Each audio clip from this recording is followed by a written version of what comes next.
वही वीडियो देखो जो आए बिना ब्रेक के। अभी डाउनलोड करें तक ऐप। तो बड़ा सवाल यही बना हुआ है कि कोरोना का कहर आखिरकार कब थमेगा। अब यही सवाल सबके जहन में है। सबसे बुरी हालत देश की आर्थिक राजधानी मुंबई की है और साथ ही राजधानी दिल्ली की। दोनों ही कोरोना कैपिटल बनने की राह पर हैं। दिल्ली में आंकड़े लगातार डरा रहे हैं। पिछले 24 घंटे में दिल्ली में कोरोना के मामले में सबसे बड़ा उछाल दर्ज किया गया। दिल्ली में अब तक मुंबई से भी ज्यादा मामले आ रहे हैं और अगर ऐसा ही चला तो दिल्ली कोरोना केस के मामले में मुंबई को भी पीछे छोड़ देगा। हम आपको लगातार आंकड़े दिखा रहे हैं। 24 घंटे में दिल्ली में कितने कोरोना केस आए हैं? 1877। वहीं 24 घंटे में 65 लोगों की जान गई है। मुंबई में 24 घंटे का आंकड़ा देख लें तो 1418 कोरोना मामले आए हैं और कुल 97 लोगों की जान गई। आंकड़े दिखाते हैं कि आने वाले समय में दिल्ली में कोरोना बहुत तेजी से फैलने वाला है। 31 जुलाई तक करीब 5.5 लाख केस पहुंच जाएंगे दिल्ली में। सदी की पूरे सेंचुरी की सबसे बड़ी त्रासदी है। दिल्ली में कंटेनमेंट जोन की संख्या बढ़कर 244 हुई। दिल्ली के मॉल्स खुल गए हैं। दिल्ली के बाजारों में दुकानों के शटर उठ गए हैं। मंदिर मस्जिद में पूजा इबादत शुरू हो गई है। सड़कों पर जाम लगना शुरू हो गया है। यानी दिल्ली अपनी रंगत में लौट रही है। लेकिन इस रंगत को कोरोना के ग्रहण ने घेर लिया है। दिल्ली की भीड़ भाड़ वाली पहचान अब कोरोना के गढ़ के रूप में साबित हो रही है। कोरोना के बारूद पर खड़ी दिल्ली में पल पल खतरे की घंटी बज रही है। दिल्ली में कम्युनिटी स्प्रेड के खतरे के बीच जो आंकड़े आए हैं वो हिला देने वाले हैं। दिल्ली में 24 घंटे में कोरोना संक्रमितों की संख्या में अब तक का सबसे बड़ा उछाल आया है। दिल्ली में 24 घंटे में 1877 लोगों में कोरोना संक्रमण मिला है। 24 घंटे में दिल्ली में कोरोना से 65 लोगों की मौत हुई है। दिल्ली में कोरोना के कुल संक्रमितों की संख्या अब 34,687 हो गई है। दिल्ली में कोरोना से मरने वालों का आंकड़ा 1085 हो गया है।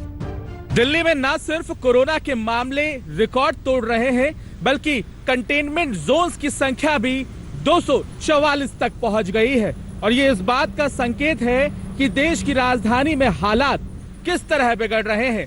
सबसे बड़ी चिंता की बात यह है कि कोरोना वायरस की चपेट में न सिर्फ आम आदमी बल्कि पुलिस वाले और डॉक्टर्स भी आ रहे हैं। दिल्ली में कोरोना आउट ऑफ कंट्रोल हो गया है। लगातार इलाज न मिलने की शिकायतें आ रही हैं, लेकिन दिल्ली सरकार भरोसा दे रही है कि तैयारी पूरी है। दिल्ली में 90 प्राइवेट हॉस्पिटल्स के अंदर अभी कोरोना का इलाज हो रहा है और दिल्ली सरकार की 5 हॉस्पिटल एक्सक्लूसिवली सिर्फ कोरोना का इलाज कर रहे हैं। हमारे पास लगभग 10,000 बेड है, जिसमें से ऑलरेडी हम 5,000 बेड, दिल्ली सरकार 5,000 बेड उसमें से डेडिकेट कर चुकी है और केंद्र सरकार के पास लगभग 12,000 बेड है, उसमें से लगभग 1,000 बेड उन्होंने भी किए हुए हैं। जो सिचुएशन थी ना, शुरू में कहते थे कि भाई अगर कोरोना का पेशेंट दिख भी जाए तो शायद परेशानी होगी। अब सब जगह इलाज तो करना पड़ेगा। उनको आइसोलेशन वार्ड बना के सब जगह किया जा रहा है। दिल्ली में कोरोना क्राइसिस बढ़ रहा है, रोज मामले बढ़ रहे हैं और दिल्ली सरकार जिस तरह से कोरोना समस्या से निपटने में नाकाम रही है वो वास्तव में बहुत शर्मनाक है।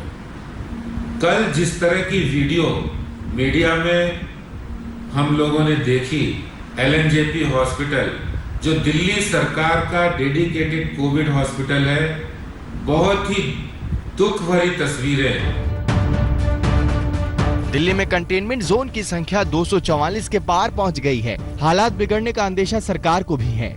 इसलिए दिल्ली सरकार ने अपने सभी कोविड-19 अस्पतालों के सभी बेड पर ऑक्सीजन की सुविधा उपलब्ध कराने के लिए आदेश जारी किए हैं। दिल्ली हाईकोर्ट ने भी सभी प्राइवेट अस्पतालों को 20% बेड कोरोना मरीजों के लिए रिजर्व करने का आदेश दिया है। हालात बिगड़ने की आशंका से दिल्ली वाले भी घबराए हुए हैं। ये तस्वीरें दिल्ली के पश्चिम विहार की हैं, जहां RWA फेडरेशन ने खुद के इलाके के लोगों के लिए ऑक्सीजन सिलेंडर और जरूरी मशीनों का इंतजाम कर लिया है। दिल्ली में जितनी तेजी से मामले बढ़ रहे हैं, उतनी ही शिद्दत से राजनीति भी हो रही है। दिल्ली के मुख्यमंत्री कह रहे हैं कि आपस में लड़ेंगे तो कोरोना जीत जाएगा, पर फिलहाल तो कोरोना दिल्ली पर हावी हो गया है। दिल्ली में पंकज जैन के साथ आज तक ब्यूरो। दिल्ली में कोरोना के कारण होने वाली मौतों के आंकड़े को लेकर दिल्ली सरकार पहले से ही निशाने पर है। अब दिल्ली नगर निगम ने कोरोना के कारण मरने वालों के चौंकाने वाले आंकड़े जारी किए हैं। सवाल यह है कि क्या दिल्ली सरकार वाकई मौत के सही आंकड़े छिपा रही? दिल्ली में अब कोरोना मरीजों के जलते शवों पर भी राजनीति हो रही है। ये तस्वीरें पंजाबी बाग के शमशान घाट की है, जिसका वीडियो दिल्ली गुरुद्वारा प्रबंधक कमेटी के अध्यक्ष मनजिंदर सिंह सिरसा ने ट्वीट किया है। सिरसा का आरोप है कि शाम 6 बजे तक 45 लोगों का यहां संस्कार हुआ। 22 का सीएनजी की मदद से दाह संस्कार हुआ। 67 मौत केवल पंजाबी बाग में हुई है। मौत के आंकड़ों पर केजरीवाल सरकार झूठ बोल रही है। मैं अरविंद केजरीवाल जी से हाथ जोड़ के आग्रह करता हूं, हमारी दिल्ली को बचाओ। आप आगे आओ, टीवी पे आने की बजाय सड़क पे उतर कर देखो। और इसका क्या हल है?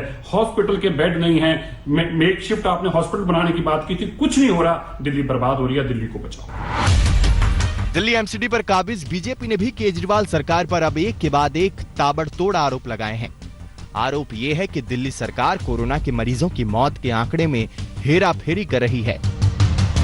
कुल मिलाकर 2098 पूरे तीनों निगमों के अंदर 2098 डेथ हो चुकी हैं, तीनों निगमों के अंदर आज की डेट तक। और दिल्ली सरकार और मैं तो एक ही बात कहता हूं, हमारे जो आंकड़े हैं, हमारे पास जो वेरिफिकेशन सर्टिफिकेट है, सर्टिफिकेट किसका? डॉक्टर के द्वारा जो सर्टिफिकेट हमें दिया गया वो सर्टिफिकेट हमारे पास है।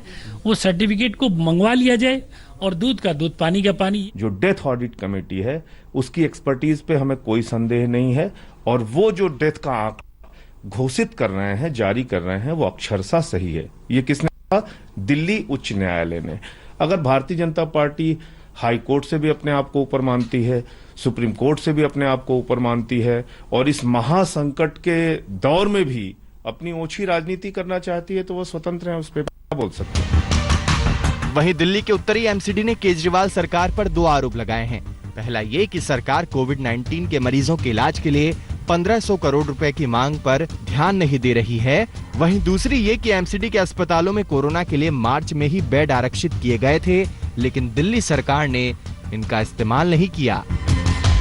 मैं माननीय केजरीवाल जी को बताना चाहता हूं कि अगर आपको जगह चाहिए तो दिल्ली, हमारी दिल्ली नगर निगम 119 समुदाय भवन उनको देने को तैयार है।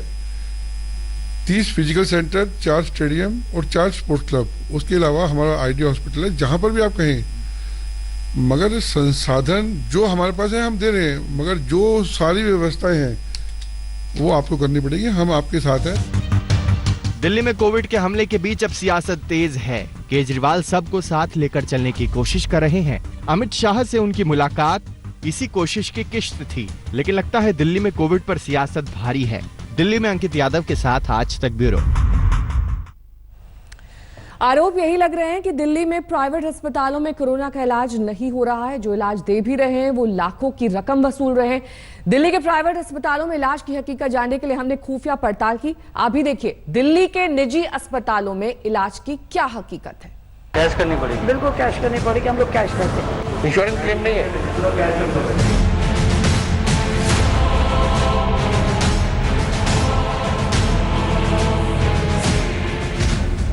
दिल्ली में तेजी से बढ़ रहे कोरोना के मामले, लेकिन मरीजों को बेड मिलना सबसे मुश्किल काम। दिल्ली में प्राइवेट अस्पतालों की नजर आपकी जेब पर। प्राइवेट अस्पतालों में नहीं चल रहा मेडिकल इंश्योरेंस। एक मरीज के लिए प्राइवेट अस्पतालों को चाहिए 5 से 7 लाख रुपए। सबसे पहले आप दिल्ली के सीएम अरविंद केजरीवाल के घर से चंद कदमों की दूरी पर बने संत परमानंद हॉस्पिटल चलिए, जो कहता है कि वहां इंश्योरेंस नहीं चलेगा और जनरल बेड के लिए 5 लाख रुपए और आईसीयू के लिए सीधे 7 लाख रुपए की डिमांड रख दी। मेरे कजन को कोविड पॉजिटिव है, उसको लाना है, क्या करें? क्या नाम है? मोहित गोयल। क्या करना है आपको? एडमिट कराना है जगतपुरी से। 3 दिन पहले पॉजिटिव आया था, सेल्फ क्वारंटाइन किया हुआ था, लेकिन अब उसकी बुखार होता है।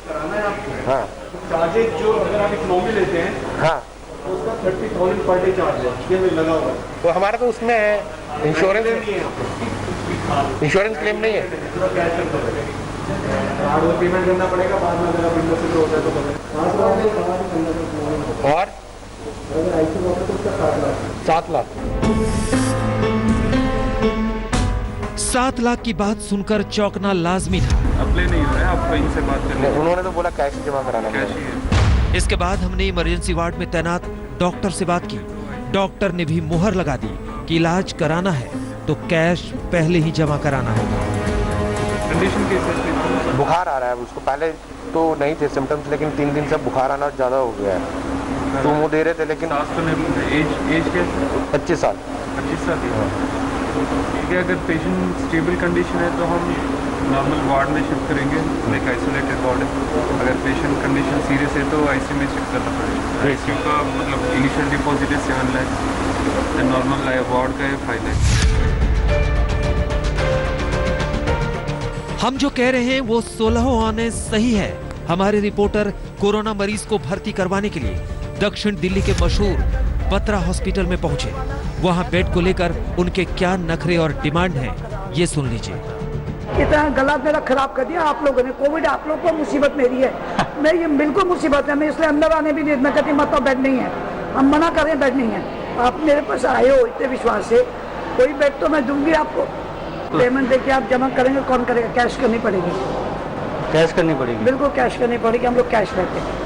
अच्छा, कितना का बेड? देखिए अगर कौन सा बेड चाहिए, बहुत लोअर वाला है तो सब आइसोलेशन। हाँ। कम से कम 1 लाख हम जमा करा रहे हैं। अच्छा, उनको बता दीजिएगा कैसे बुलाएंगे, उनको पेमेंट बता दीजिए। बेड जैसे होगा मैं बुला लेती हूँ। हाँ, मेल और फीमेल 2 है, एक साथ है। हाँ, एक वाइफ साथ हस्बैंड है। तो कोई बात नहीं, हम बुला लेंगे, लेकिन 1-1 लाख जमा करना है वो आप बात करें। पेमेंट उनके पास वो है ना। मैंने बहुत कम बताया आपको, हम लोग 2-2, 3-3 लाख में लेते हैं। अच्छा, आपने शेयरिंग रूम के लिए कम बताया आपने? और मैं तो कम बताया कि हम रूटीन में 1-1 लाख लेते हैं। अब हम आपको ऐसे अस्पतालों की सच्चाई दिखाने जा रहे हैं जहां कोरोना से इलाज की कोई तैयारी नहीं है। प्राइवेट अस्पतालों के पास ना बेड, ना वार्ड, ना वेंटिलेटर। दिल्ली सरकार के ऐप से अस्पतालों का मेल नहीं। आज तक की टीम दिल्ली में वसुंधरा एनक्लेव के धर्मशिला नारायणा हॉस्पिटल पहुंची। उस अस्पताल के मैनेजर की बात सुनिए और सोचिए कि हालात कितने बुरे हैं। अभी हमारे पास बेड नहीं है सर। 30 दिखा रहा है मैडम।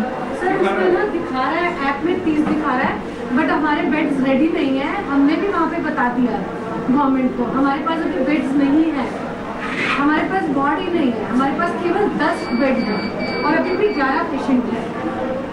बेड्स ही नहीं है सर, उन्होंने डाल दिया बस कि इतने बेडेड हॉस्पिटल है तो मतलब इतना रेशियो के वो होगा, पर वो फिजिकली भी तो होना चाहिए ना। फिजिकली बेड ही नहीं है ना। फिजिकली नहीं। इसके बाद आज तक की टीम एक और अस्पताल जीवन अनमोल अस्पताल में पहुंची, जिसके मेडिकल सुपरिंटेंडेंट डॉक्टर नीरा सोढ़ी ने खुफिया कैमरे पर खुलासा किया कि कोरोना मरीजों का इलाज करने के लिए मेडिकल स्टाफ नहीं है। क्या आप एडमिट नहीं ले रहे हैं? अभी नहीं ले रहे, मेरे पास स्टाफ नहीं है। तो ऐप पे तो दिखा रहा है 20 सीटें खाली है आपके। तो ऐप पे दिखा रहा है, पर स्टाफ के साथ ही एडमिशन होगी ना। स्टाफ तो चाहिए ना, तो वो स्टाफ अभी नहीं है। सरकार ने हम लोगों से बोला कि आप ये काम करो और हम अग्री भी कर रहे हैं। मैंने सारा जगह अरेंज कर दी है, पर मेरे को स्टाफ नहीं मान रहा करने के लिए कि हम नहीं करेंगे। तो मैं क्या कर सकती हूँ? सरकार अपनी समझती है, सरकार हमारी तरफ की भी समझ में कि हमें क्या देना। मेरा स्टाफ रेडी नहीं है करने को। अब कैसे लोग अगर कह देते हैं कि ले लो अपनी नौकरी, हम जा रहे हैं, तो क्या कर सकते हैं?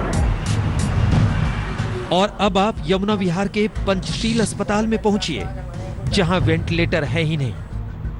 नहीं सर, हमारे यहाँ एडमिट नहीं है कोविड वाले। तो कोविड वाले पेशेंट को आमतौर पर वेंटिलेटर की जरूरत पड़ती है, लेकिन वेंटिलेटर की सुविधा हमारे यहाँ है नहीं। कोई सिंपल सा मरीज होता है तो उसको तो एडमिट कर लेते हैं, बाकी मोस्टली को हम एडमिट कोविड को नहीं कर रहे हैं। और अब आपको दिल्ली के सबसे पुराने प्राइवेट हॉस्पिटल सेंट स्टीफन की सच्चाई से रूबरू करवाते हैं। ऐप पे तो दिखा रहा है, ऐप पे तो दिखा रहा है दिल्ली सरकार की जगह है। हमें देखो पैसा, हमें तो पैसा आ रहा है, हम क्यों मना करेंगे? एक हफ्ते के अंदर सारे बेड नहीं बन सकते थे। 1 हफ्ते के अंदर टाइमिंग जो उन्होंने बताया ना, इतना बेड इतनी जल्दी थोड़ी ना बन सकता है। सारा क्योंकि रूम सारा आइसोलेट करना पड़ता है, एक रूम हर चीज़ आइसोलेट करनी पड़ती है। जो हॉस्पिटल में जो कैपेसिटी बताई है कि हम इतने बेड बना सकते हैं, वो कैपेसिटी लिखी हुई है। अब आप सोचिए कि दिल्ली में जुलाई के अंत तक 80,000 बेड की जरूरत पड़ सकती है, तो ऐसे अस्पतालों के सहारे आपका इलाज कैसे होगा? मोहम्मद हिजबुल्ला और जमशेद खान के साथ नितिन जैन, दिल्ली आज तक। महाराष्ट्र में अब मंत्री भी कोरोना की जद में आ रहे हैं। एक और मंत्री को कोरोना ने चपेट में ले लिया है। उद्धव सरकार के तीसरे मंत्री को कोरोना हो गया है। आपको बता दें कि कोरोना की चपेट में आने वाले मंत्री एनसीपी के हैं। उनके 6 निजी स्टाफ को भी कोरोना पॉजिटिव पाया गया है। पहले जितेंद्र अव्वाड, फिर अशोक चव्हाण और अब एक और मंत्री को कोरोना हुआ है। उद्धव सरकार से संक्रमण का साया फिलहाल हटता हुआ नहीं दिख रहा।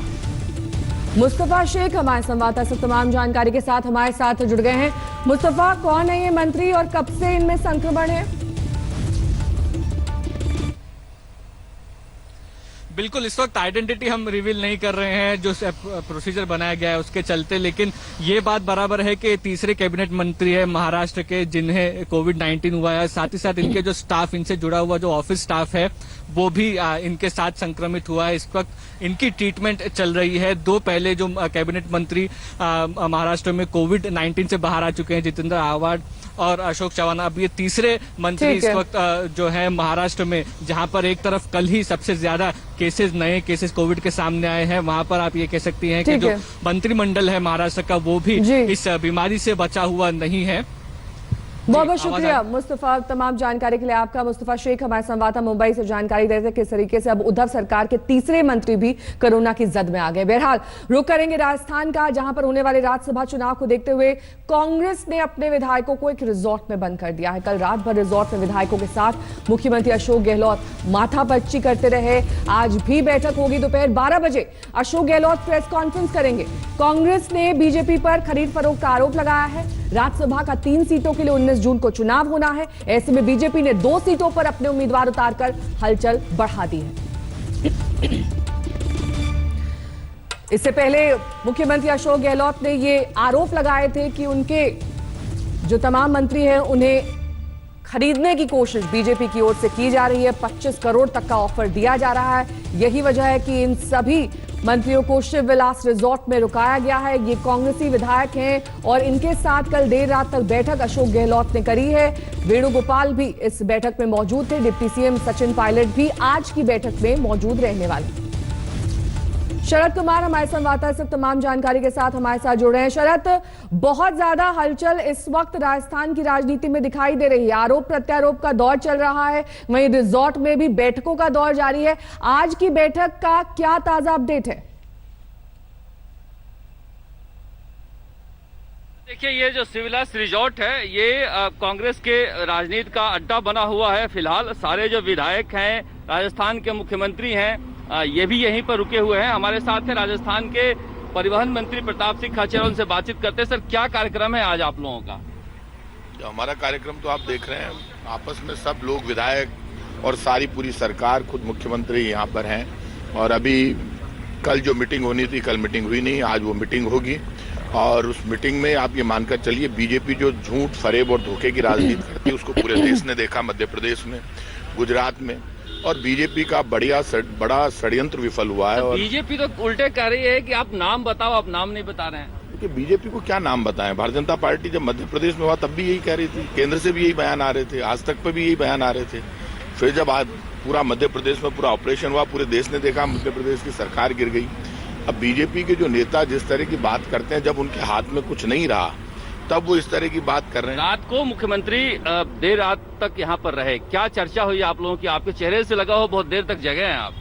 वो तो जगह, जब लोग सब एक साथ बैठते हैं तो निश्चित रूप से लेट तक सोते हैं, गप्पे लगाते हैं, बातचीत होती है। बहुत दिनों बाद ये सरकार को 1.5 साल हो रहा है।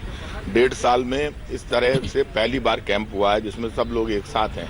अब इसको गेट टुगेदर मान लीजिए, आपस में बैठे। कोई ऐसी कोई बाड़ाबंदी तो है नहीं कि आ जा नहीं सकते। कल रात को मुख्यमंत्री जी भी यही सोए, हम सब लोग भी यहीं सोए, और कुछ लोग यहाँ नहीं सोए, तो उससे कोई फर्क नहीं पड़ रहा। एक तो मंत्री जो है नहीं आ रहे हैं, रमेश मीणा का नाम दिया जा रहा है कि वो नहीं आ रहे हैं, 2 दिन हो गए नहीं आए। क्या वजह, नाराजगी है आप लोगों की? बातचीत कोई हुई? देखिए, नाराजगी का सवाल नहीं है इस मामले में। कल मुझे रमेश मीणा जी मिले, ऐसी कोई नाराजगी मैंने उनकी नहीं देखी। यहाँ क्यों नहीं आ रहे? अब यहाँ का जहाँ तक सवाल है क्यों नहीं आ रहे वो तो रमेश मीणा जी खुद बताएंगे, लेकिन मैं इतना कह सकता हूँ कि रमेश मीणा जी की नाराजगी, कल मुझे मिले थे, मेरी ज़्यादा बातचीत उनसे नहीं हुई, लेकिन कल यहीं पर सब लोग बैठे हैं, सब बातचीत हुई है, ऐसी कोई नाराजगी का मुद्दा नहीं है। मुद्दा एक ही है कि भारतीय जनता पार्टी कोई भी एक्शन ले उससे पहले एक सजग सरकार की मॉरल ड्यूटी बनती है कि जिसको जनता का आशीर्वाद हो और लोग जिसके साथ हो और पूरा मैंडेट हो, उसमें इस तरह की कोई भी राजनीति बीजेपी नहीं कर पाए, इसलिए इस तरह का ये कैंप आयोजित किया। जिस तरह से मुख्यमंत्री अशोक गहलोत, उप मुख्यमंत्री सचिन पायलट, केसी वेणुगोपाल सब एक साथ प्रेस कॉन्फ्रेंस कर रहे हैं 12 बजे, तो क्या है कि यूनाइटेड फेस दिखाने की कोशिश हो रही है कांग्रेस की? देखिए, एक बात बताइए, जब चुनौती हो तो चुनौती का जवाब यूनाइटेड होकर ही दिया जाता है। यूनाइटेड फेस दिखाने की जरूरत इसलिए है कि मध्य प्रदेश और गुजरात दो उदाहरण पूरे देश में लोगों ने देखे। जब कोरोना संकट शुरू हुआ उस वक्त मध्य प्रदेश की सरकार को गिराने के लिए दिल्ली में बैठकर तमाम केंद्र सरकार वो है जहां लोग जाकर शिकायत करते हैं, कहते हैं कि देखिए आप हमारी मदद कीजिए, स्टेट में इस तरह का चल रहा है। शिकायत किसको करें, वो तो खुद मिले हुए थे और मध्य प्रदेश में बड़ा धमाका हुआ। तो ऐसे में एक इस धमाके से डर लग रहा है राजस्थान में? डर नहीं लग रहा है, डर वर की कोई बात नहीं है। डर होता तो अब ओपन ही है ना सब कुछ, डर इशू नहीं है। डरती आप ये कि बताइए, यदि कोई गलत काम करे, डेमोक्रेसी में अब तो ऐसा रूल्स रेगुलेशन बन जाना चाहिए, कानून बन जाना चाहिए कि जो जिस सिंबल से जीत कर आए उस सिंबल से इस्तीफा देकर सरकार को सिर्फ अपने निजी स्वार्थ के लिए करे तो उनके खिलाफ एक्शन होना चाहिए। बात ये बताइए कि क्या गिरिराज मलिंगा का नाम आ रहा है, उनके पास कोई फोन आया था, ऐसी कोई बातचीत हुई आप लोगों की इससे? देखिए, मेरी इस मामले में किसके पास फोन आया किसके पास नहीं आया ये समय पर बताया जाएगा। आप जानते हैं एसीडी में हमारे मुख्य सचेतक ने खुद ने शिकायत दर्ज कराई है और वक्त पर सारा मामला एक्सपोज होगा, सच्चाई सामने आ जाएगी। देखिए, यहाँ पर कांग्रेस के जो मंत्री हैं वो कह रहे हैं कि अब कांग्रेस को कोई खतरा नहीं है और जो भी बीजेपी कर रही है वक्त पर हम एक्सपोज कर देंगे और सब कुछ सामने आ जाएगा और कांग्रेस को इस समय जरूरत है यूनाइटेड फेस रखने की और वो हम रख रहे हैं। तो इस तरह से कहा जा सकता है कि कांग्रेस के आज जो दिन भर की जो कवायद है उसमें यही होगी देश को दिखाने के कि हम एक हैं। जी नेहा, बहुत बहुत शुक्रिया इस तमाम जानकारी के लिए आपका। शरद यहाँ पर विस्तार से जानकारी दे रहे थे किस तरह से अब ये जो कवायद है अपने विधायकों को बचाने की वो कांग्रेस की ओर से की जा रही है। बहरहाल रुक करेंगे भारत और चीन से जुड़ी खबर का। भारत और चीन के बीच एक मोबाइल युद्ध चल रहा है। दरअसल भारत के सामने हमेशा ये चुनौती रही है कि वो मोबाइल फोन के उत्पादन के क्षेत्र में आत्मनिर्भर बने और चीन को टक्कर दे सके। इस दिशा में एक अच्छी खबर आई है। 2010 से अब तक पहली बार भारत में मोबाइल फोन का आयात कम हुआ है और निर्यात ज्यादा हुआ है। इस खबर में भारत की कामयाबी वाली रिंगटोन है। ये एक्सक्लूसिव रिपोर्ट देखिए। ये आत्मनिर्भर भारत की नई तस्वीर है। ये मेक इन इंडिया से मेड इन इंडिया के रास्ते पर जाते हिंदुस्तान की तस्वीर है। अब तक भारत में मोबाइल फोन का आयात इसके निर्यात से हमेशा अधिक था, लेकिन वित्त वर्ष 2019-20 में भारत ने 4 करोड़ 15 लाख फोन निर्यात किए और 56 लाख फोन आयात किए। यानी भारत ने 3 करोड़ 60 लाख यूनिट का शुद्ध निर्यात किया।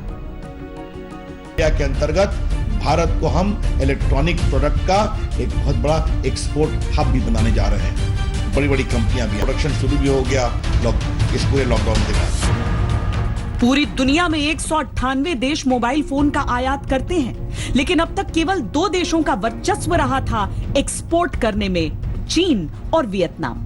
2019-20 में भारत मामूली बढ़त के साथ ही सही, लेकिन तीसरा बड़ा एक्सपोर्टर बन गया।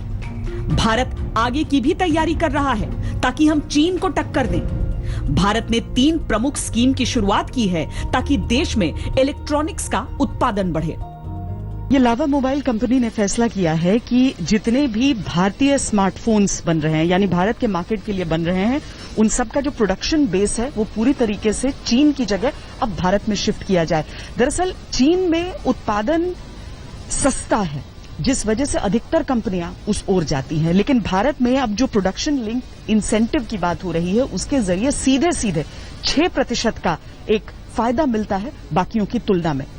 वैसे भी जब हमने देखा कि अमेरिका और चीन के बीच एक ट्रेड वॉर की शुरुआत हुई, उसके बाद भारतीय कंपनियों को जब फायदा मिला तो उसमें ये मोबाइल कंपनियां भी थी जिन्हें एक भारी भरकम करार मिला। मोबाइल फोन के ज्यादा निर्यात का मतलब ये नहीं कि उनका यहां पूरी तरह से उत्पादन हो रहा है। अधिकतर फोन अभी भारत में असेंबल ही हो रहे हैं, लेकिन हिंदुस्तान ने आगे के लिए कमर कस ली है। आज की डेट में जो हम लोग मोबाइल फोन बना रहे हैं वो करीब 40% जो है उसमें कंपोनेंट्स इंडिया में बनते हैं उसके, और इंडिया में लगते हैं। और उसका भी जो उन कंपोनेंट्स को से फोन बनाने का भी पूरा प्रोसेस है। ये ऐसा नहीं है कि सिर्फ पैकेजिंग है, इसमें हम उन कंपोनेंट्स को पहले डेवलप करते हैं। हमारा यहाँ पे अपना डिजाइन सेंटर है, हम पहले मार्केट में रिसर्च करते हैं, उस पे जो कस्टमर्स की रिक्वायरमेंट है उसके बेसिस पे प्रोडक्ट डिजाइन होता है, फिर उससे कंपोनेंट डेवलप होते हैं, फिर उन कंपोनेंट्स की सोर्सिंग होती है, उनका क्वालिटी चेक होता है, फिर उन कंपोनेंट्स को असेंबल किया जाता है और उसका क्वालिटी चेक और टेस्टिंग का प्रोसेस है। उसके बाद जाकर एक सही मोबाइल फोन अच्छी क्वालिटी का रीजनेबल कॉस्ट पे तैयार होता है। भारत की नई नीतियों को देखते हुए खबरें ये भी हैं कि आईफोन निर्माता एप्पल अपनी मैन्युफैक्चरिंग का बड़ा हिस्सा अगले 5 सालों में भारत शिफ्ट करेगा। अनुमान के अनुसार तब $40 बिलियन के स्मार्टफोन भारत में बनाकर एक्सपोर्ट करेगा। भारत का बाजार अलग है, भारत का मिजाज अलग है, भारत की जरूरतें अलग हैं। अगर बाकी देश के जो उत्पादक हैं वो भारत की तरफ और संवेदनशीलता से देखते हैं तो इसका एक बहुत बड़ी वजह है कि भारत का बाजार इतना बड़ा है। हमारी आबादी दरअसल बाकी चीजों में हमारे लिए मुश्किलें भले ही पैदा कर सके, लेकिन जब वो बाजार में तब्दील हो जाती है, जब उतनी बड़ी संख्या लोगों को नजर आती है तो दुनिया भर की निगाहें इस ओर आती हैं। ऐसे में अगर स्वदेशी को वाकई नीतियों में ढाला जाए तो यही बाजार का दोहन दुनिया नहीं कर पाएगी, बल्कि भारत इसे और विकसित कर पाएगा। कैमरा पर्सन सैयद मोहसिन के साथ श्वेता सिंह, नोएडा, आज तक। देश में एक दिन में बढ़ने वाले कोरोना मरीजों की रफ्तार काफी तेज हो गई है। आपको बता दें 24 घंटे में देश में 10,000 से ज्यादा नए केस सामने आए हैं। इसके साथ ही देश में कोरोना का कुल आंकड़ा 2,97,000 को पार कर गया है। वहीं मौत के आंकड़े की अगर बात करें तो 8,498 लोगों की कुल मौत हुई है। 24 घंटे में मरने वालों का आंकड़ा 396 है।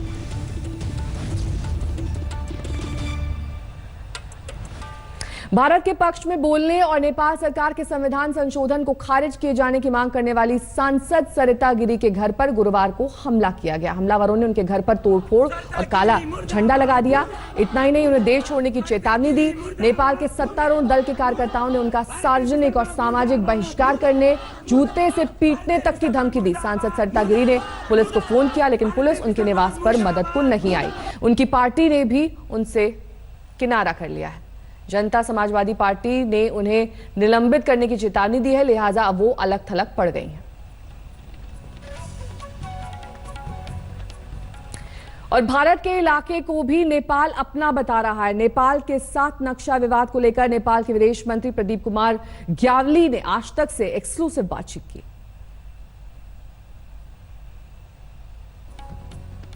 हमारे साथ जुड़ रहे हैं नेपाल के विदेश मंत्री प्रदीप ग्यावाली। ये पहला इंटरव्यू है एक भारतीय चैनल के लिए। आज तक के साथ जुड़ने के लिए बहुत बहुत शुक्रिया प्रदीप जी। बहुत ही महत्वपूर्ण डिसीजन ले रहा है नेपाल, अपने मैप को बदल रहा है, संविधान में संशोधन ला रहा है, लेकिन बिना बातचीत के, बिना भारत के साथ बातचीत किए। ऐसा क्यों? नेपाल ने तो काफी सालों से बातचीत के लिए अनवरत प्रयास करता आ रहा है। मैं आपको कुछ फैक्ट स्मरण कराना चाहूंगा। जब सन 2014 में कालापानी क्षेत्र और सुस्ता की समस्या को समाधान करने के लिए दोनों देशों के विदेश सचिव के बीच में एक संयंत्र स्थापित किया गया था, नेपाल के बार बार आग्रह के बावजूद उसका एक बार भी बैठक आयोजन नहीं किया गया।